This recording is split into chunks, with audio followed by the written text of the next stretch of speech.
Hello friends, my name is Rohit Bansal and today I will be talking about digital forensics.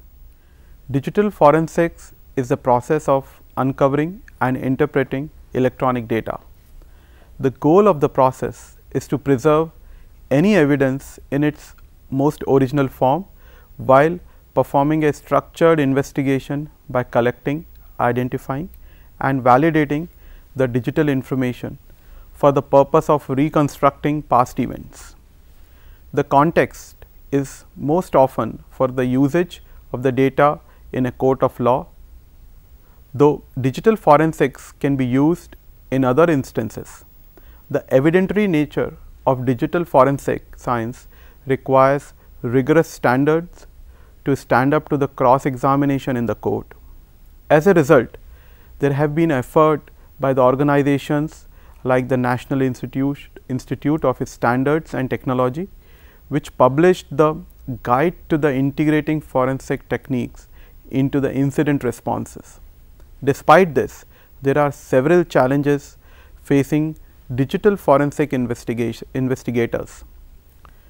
How does one duplicate or preserve evidence without knowing the duplication itself inherently changed the data?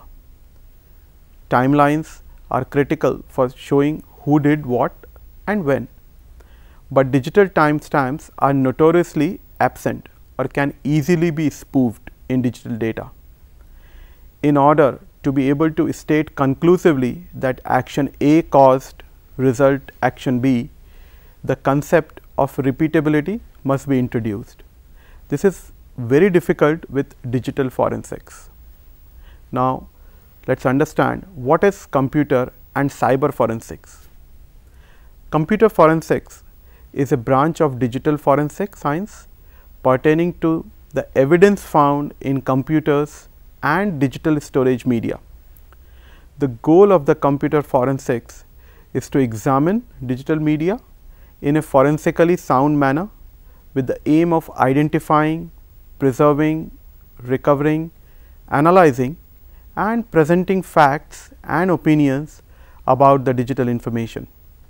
Although it is most often associated with the investigations of a wide variety of computer crime, computer forensics may also be used in civil proceedings. The discipline involves similar techniques and principles to data recovery, but with the additional guidelines and the practices designed to create a legal audit trail. Evidence from computer forensics investigation is usually subject to the same guidelines and practices of the other digital evidence. Cyber forensic is an electronic discovery technique used to maintain and reveal technical criminal evidence. It often involves electronic data storage extraction for the legal purposes. Although still in its infancy, cyber forensics is gaining traction as a viable way of interpreting evidences. Cyber forensics is also known as computer forensics. Cyber crimes over a broad spectrum from email scams to downloading copyright works for distribution and are fueled by a desire to profit from another person's intellectual property or private information. Cyber forensics can readily display a digital audit trail for analysis by the expert or law enforcement. Developers often build program applications to combat and capture online criminals. These applications are the crux of cyber forensics. Cyber forensics technique include following: cross-driven analysis that correlates data from multiple hard drives, live analysis which obtain data acquisitions before a PC is shut down, deleted file recovery. Now, each of the above technique is applied to cyber forensic investigations. Some nerve-wracking facts. According to a recent survey report conducted and published by Symantec states that India ranks 3rd among the nations facing the maximum cyber threats. The same survey report also states that India ranked second in the world in terms of targeted cyber attacks. Ever since cryptocurrency fever has gripped the nation, a new form of cybercrime has come into the picture. By ranking India second in Asia Pacific Japan region and ranking 9th globally for major crypto mining activities. Now, let us understand types of digital evidences. Digital evidence can be seen as a data or device collected from the crime scene to be investigated to gather proof of the crime. There are mainly two types of digital evidences. One of them is the persistent data. It can be recognized as data that can be retrieved even after the device is turned off or damaged. In this, the data remains unaffected as it is stored in its original format. For example, hard drives, storage media. The second is volatile data. It can be recognized as the data that cannot be found later or is lost when the computer is shut down or turned off. For example, the deleted files, computer history, registry, temporary files and the browsing history. Digital forensics comprises of analytical and investigative technique that are used by the forensic experts for following. Number 1, preservation of data and digital property. Number 2, identification of the source. Number 3, extraction of information. Number 4, analysis of the crime. Number 5, documentation of the report. Number 6, interpretation of computer media which are digitally stored and encoded evidentiary or for the root cause analysis. Digital forensics department aim towards finding the criminal who is directly or indirectly related to the cyber world, finding the digital evidences to prove their guilt and thus document a report of the evidences and their extracted information in a manner to present it before the civil proceedings to take necessary action against the criminal. Some examples of digital crimes. Malicious code. Now, what is malicious code? Malicious code is the term used to describe any code in any part of a software system or a script that is intended to cause undesired effect, security breaches or damage to a system. Malicious code is an application security threat that cannot be effectively controlled by conventional antivirus software alone. Malicious code describes a broad category of system security terms that includes attack scripts, viruses, worms, Trojan horses, backdoors and malicious active content. Now, let us understand denial of service attack. A denial of service attack is an attack meant to shut down a machine or a network, making it inaccessible to its intended users. Denial of service is also known as DOS. So, DOS attacks accomplished by the flooding of target traffic or sending it information that triggers a crash. In both instances, the DOS attack deprives legitimate user, which means employees, members and account holders of the service or the resource they expected. Let us understand man in the middle attack. A man in the middle, we can call it as MITM attack, is a form of eavesdropping where communication between two users is monitored and modified by an unauthorized party. Generally, the attacker actively eavesdrops by intercepting a public key message exchange and retransmits the message while replacing the requested key with its own. Spam, irrelevant or unsolicited message sent over the internet, that is called spam. They are typically to a large number of users for the purpose of advertising, phishing, spreading malware, etc. What is phishing? Phishing is the fraudulent practice of sending emails purporting to be from reputable companies in order to include or induce individuals to reveal information, personal information such as the password and the credit card information. Now, let us talk about some of the case studies. The first one is 2007 Estonia cyber attack. An unknown source launched a denial of service (DOS) attack on the key websites, and it has led to rendering the service of the websites inaccessible for their users. Some slander reported Russia was blamed to launch this attack. The next one is Nigerian or 419 scams. This was said as the most popular cases of that time.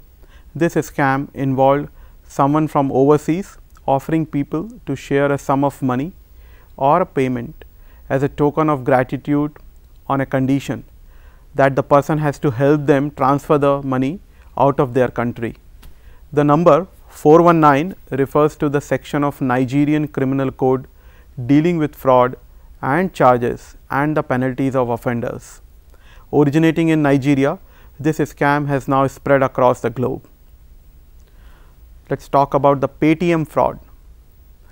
Applicant Mr. Anil Rathore reported a transaction of total sum of rupees 26,000 debited from its credit card.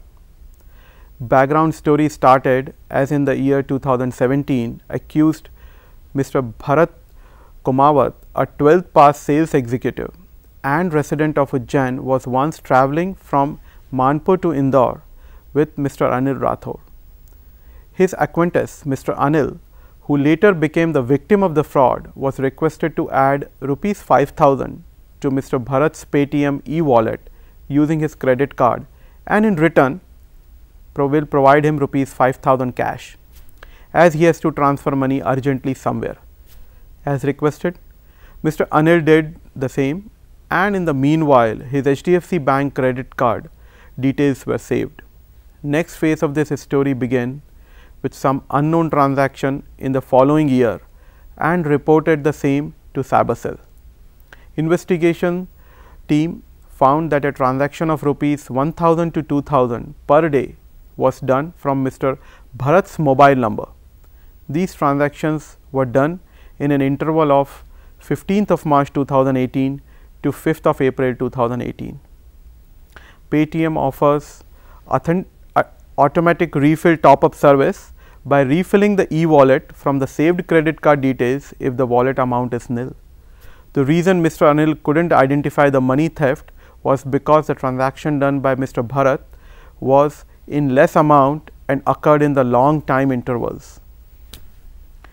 Let us talk about another case study, which is job consultancy firm scam. Desperation leads to bad decisions.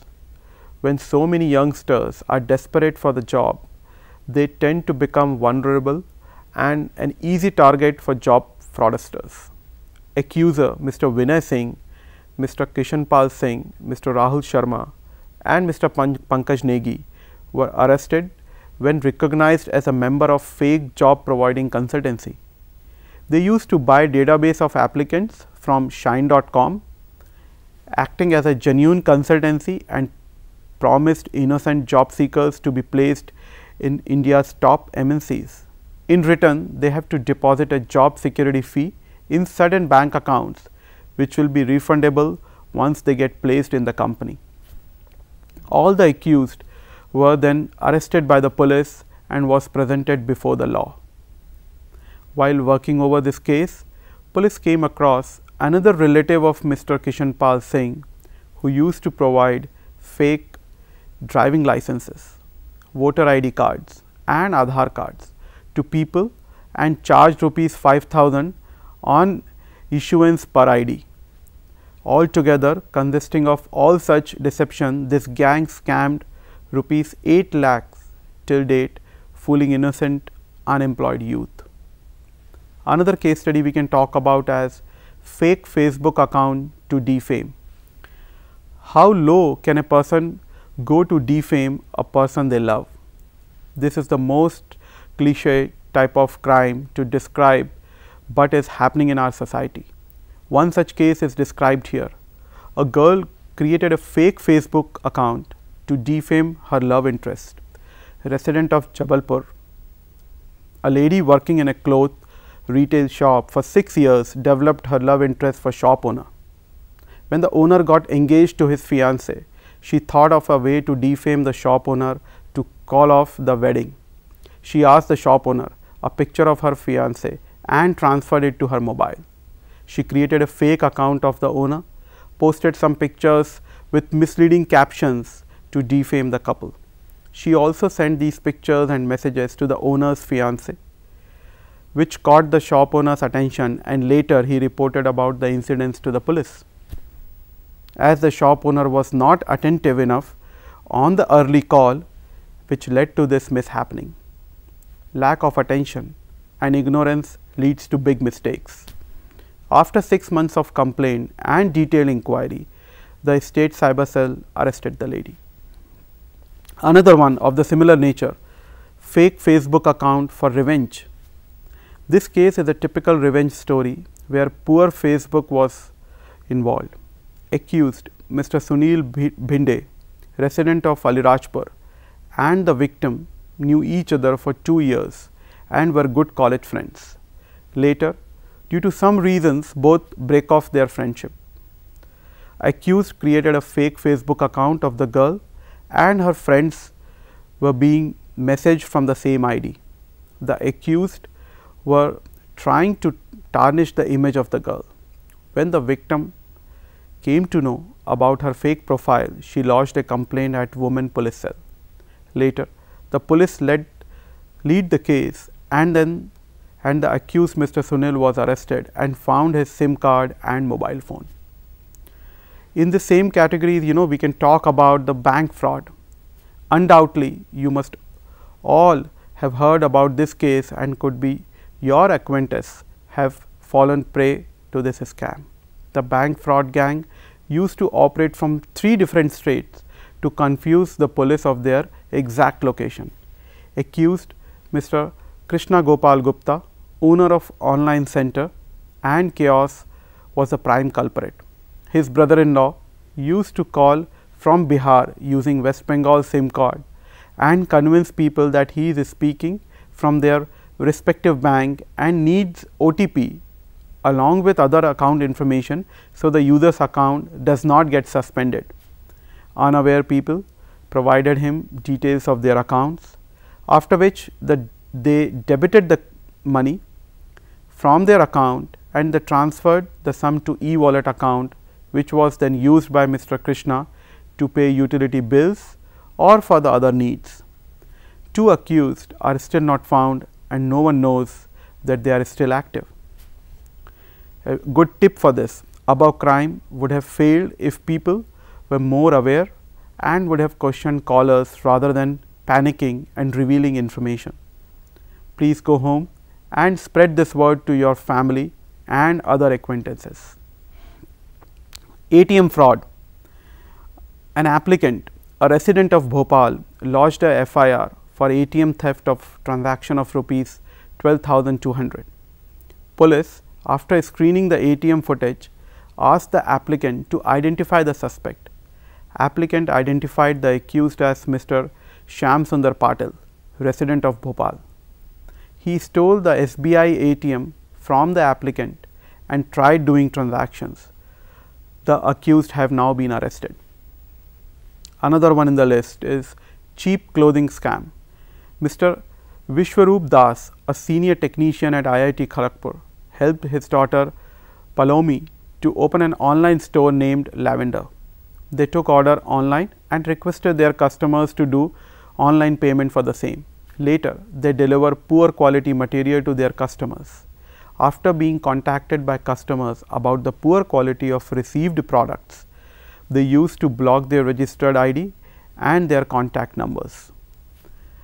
Ms. Suman Karmakar, an IT professional at Wipro Hyderabad, was also a partner of Palomi for this online scam.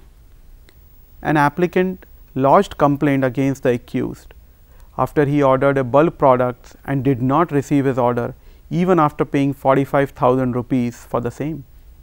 Mr. Vishwaroop, and Ms. Suman have now been arrested for running this fraud scam, and police is still in search of Palomi. Another one in the list is fraud call center scam. A call center operator, Mr. Abhishek Pathak, used to charge a fee amount from American citizens as his fee in helping them in loan settlement. He has targeted 5,000 American citizens till date. Coming to another accused of this scam, Mr. Tikamjeet Thenua, a 12th pass student who was influenced by another accused fraud operator, Mr. Sagar Thakkar, a person already involved in the very famous BPO fraud. Mr. Tikamjeet was a state player of under 19 cricket team and had a few American contacts. Mr. Tikamjeet helped Mr. Abhishek with call center operations, technical advice, and also provided data of American people. He was the key mediator and was given commission for this job by Mr. Abhishek. In a time span of 2 years, he was given a commission of rupees 30 lakhs for his job. When continuous complaint was lodged against the cell center, police raided the cell center, the call center, and 15 people were arrested. Police also recovered a data of 12 lakhs American from their possession. It was a serious case of data breach. Another one in the list is Darknet racket. This case involved technically sound people with good hacking skills. Darknet. What is Darknet? It is a computer network with restricted access which is used for illegal peer-to-peer file sharing. An online gang was busted that hacked into people's bank account using Darknet. It was found that accused Mr. Deepak used to buy credit and debit card details from Darknet using Bitcoin. He used to then transfer money from users' bank account bypassing the security checks, and he has multiple agents at various levels and different departments working for him. This person is yet to be caught. Accused user to spend their income on luxurious lifestyle, traveling, staying in upscale hotels, etc. This gang has been involved in cyber crimes since 2005 and belong to a upper middle class family. Next one in the list is internet banking and SIM swapping fraud. The case that will be discussed now involved very simple and smart technique. What surprises me is how tele companies issue SIM cards easily without going through detailed procedures. In the year 2015, applicants' internet banking details were hacked and a duplicate SIM was requested for his registered mobile number, after which OTP was requested on the duplicate SIM and a transaction of rupees 10 lakhs were made from his account. This account was distributed in the different bank accounts. One of the account in which the amount of rupees 1.5 lakh was transferred was of accused Mr. Vikas Tyagi. He was wanted since the last 3 years and has a bounty of rupees 20,000 over him. Lately, crimes of SIM swapping have increased as people are evolving through internet banking. Being careless with internet banking and leaving credentials in phone or saving credit card details in an application which can cost big hole in their pocket. Another one is prompt engineers scam. Victim Mr. Anand Jain's Messrs Prompt Engineers company was hacked on 16th of September 2017 and a transaction of rupees 42 lakhs were reported. The amount was debited via RTGS and his mobile number, which was registered for net banking, was blocked on 15th September 2017 at around 6 p.m. It started as the victim's mobile network suddenly started displaying no service. After inquiring at BSNL customer care, it was found that the new SIM has been issued, so his first SIM was suspended. On further following up at BSNL office, he got to know that by using his voter ID and another unidentified photograph were given as proof to issue a new SIM card. As discussed earlier, tele companies' irresponsibility played a major role here to abet the crime. Till date, 9 people have been arrested in this scam. The unidentified photograph was found to be Johnny Brown, who is 68 years old, who was arrested from Jabalpur. Johnny, along with Rajendra Satnami, went to Bhopal to issue the duplicate SIM, which led to this scam. Another one in the list is government website phishing. MP Tourism received complaint against the following websites: HanumantiyaTapu.com and SalaniTapu.com. Complaint filed against the mentioned website was for placing bookings as a representative of MP Tourism official website at Khandwa. Both the websites had no contact numbers of the concerned authority or department, and some other details were hidden too. Clearly, no contact details make websites suspicious, but it was fascinating to see how tourists never doubted this part of the website. Accused was found to be Mr. Narsingh Chauhan, working as a software engineer in an MNC at Pune. He took bookings directly from the tourist, inclusive of extra charges, and later booked tickets on a lesser price or discount offers from the regional office of MP Tourism at Nagpur, Indore and Pune. Tourists were later billed from the accused website, giving him a huge margin of profit. In the time span of 29th October 2016 to 21st November 2017, accused booked 340 bookings of about 1200 tourists, which made him bookings of rupees 38 lakhs with an exclusive profit of rupees 10 lakhs. So friends, we talked about the digital forensics, computer and cyber forensics, some of the examples of the digital crime and some of the real life case studies. I hope this session has made you more aware of how these crimes have been done and what you should do to protect from yourself.